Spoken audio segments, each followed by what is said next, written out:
All right, this is the final product.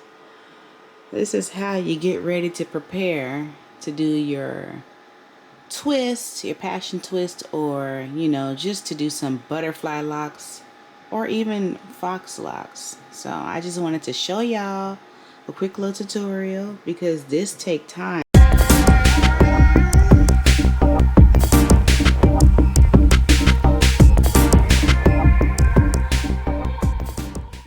Alright, hey y'all, welcome to my channel and we're gonna get straight into it. So this is the hair that I'm utilizing today. I'll be sure to leave the link in the description. And this is option 1. Okay, you can see as I'm lightly tugging at the hair, just pulling it apart as if I was gonna make that into 2. And you see how it just unravels. That's simple. So just follow these steps and you'll be alright.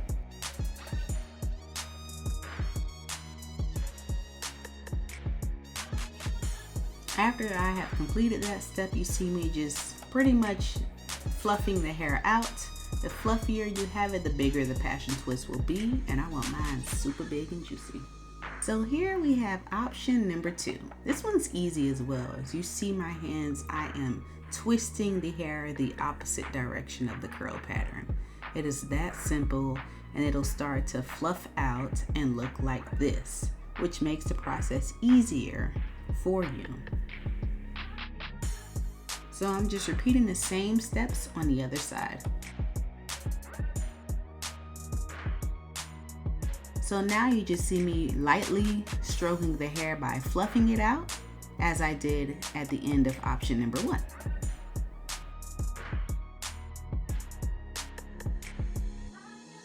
This process is very important, and if you ever see people passion twist and it is not as fluffy or realistic, it's because they're not fluffing it out correctly. So pay attention. Here is option number 3. So option number 3, you're just slightly dragging your thumb as well as index finger down the shaft of the hair, just like so. And this is another simple, easy way.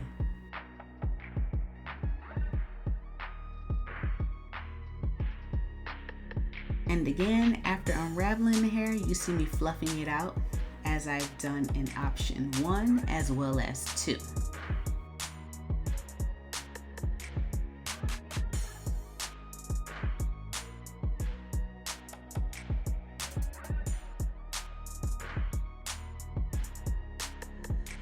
So here is a sped up version of me doing option 3. That is my favorite option. That's my go-to option. That is what I always do. After option 3, I do prefer option 2. Option 1 is my least favorite, but it still is effective.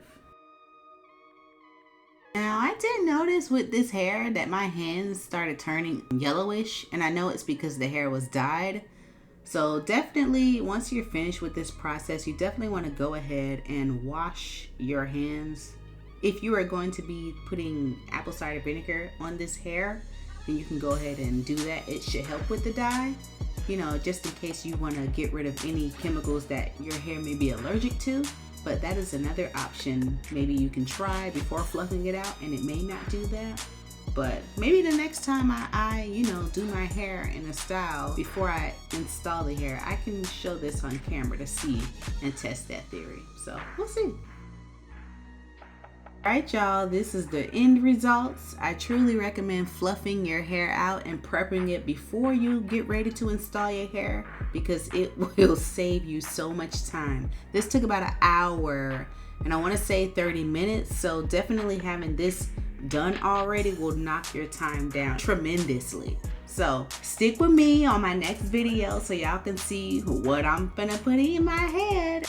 And in order to do that, I'm gonna need for y'all to hit that subscribe button and ding that bell so you're not left behind, because you don't want to be in the rear.